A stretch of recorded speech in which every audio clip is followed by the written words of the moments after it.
ગાંધીનગરથી રાજ્યના શહેરી વિકાસને વધુ વેગ આપવા માટે મુખ્યમંત્રી ભૂપેન્દ્ર પટેલ દ્વારા સ્થાનિક સ્વરાજ્ય સંસ્થાઓને રૂપિયા 3,850 કરોડની માતબર રકમના ચેક વિતરણ કરવામાં આવ્યા, જ્યાં શહેરી માળખાગત સુવિધા અને વિકાસના વિવિધ કામોને વધુ ગતિ મળે તે હેતુથી આ રકમ ફાળવવામાં આવી છે. આ મહત્વપૂર્ણ કાર્યક્રમમાં શહેરી વિકાસ મંત્રી કનુભાઈ દેસાઈ, મંત્રી જીતુ વાઘાણી તેમજ રાજ્યમંત્રી દર્શનાબેન વાઘેલા ઉપસ્થિત રહ્યા હતા.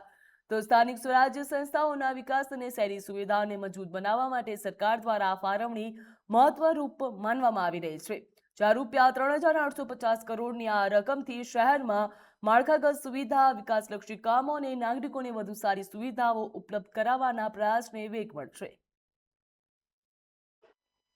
પૈસા, બજેટ અને બજેટની વ્યવસ્થાપન એના ઉપર જ આપણે બધાને કામ કરવાનું હોય.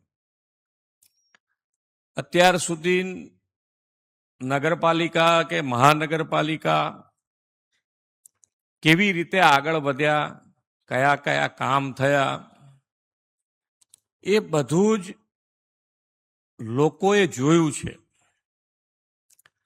લોકોની ફેસિલિટી રોજબરોજ વધી છે. ઇઝ ઓફ લિવિંગ સારું ને સારું, બહેતર ને બહેતર બનાવતા ગયા છે. અને એના કારણે જ ક્યાંક ને ક્યાંક હવે કોઈ પણ જાતની તકલીફ પડે તો હવે એ પ્રજાજનો માટે મુશ્કેલી બને. અને સહજ વાત છે કે ભાઈ આપણે બધાએ પોતાને પણ એવું જ હોય કે ભાઈ આપણે ફેસિલિટી ઘરમાં ભોગવતા થઈ ગયા હોય તો પછી એને ના મળે તો આપણને તકલીફ થતી હોય તો સામેવાળાને તકલીફ થાય એવું સમજીને આપણે કામ કરવાનું છે.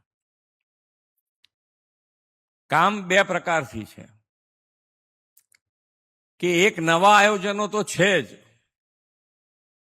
પણ જૂના જે આયોજન એટલે કામો થઈ ગયા છે તમારા, એની શું પરિસ્થિતિ છે, એ કેવી રીતે ક્યાંક ને ક્યાંક હેરાન કરે છે, જૂના થઈ ગયેલા કામો ક્યાંક ને ક્યાંક હેરાન કરે છે, એ બંનેનું ધ્યાન રાખવાની જવાબદારી આપણી છે.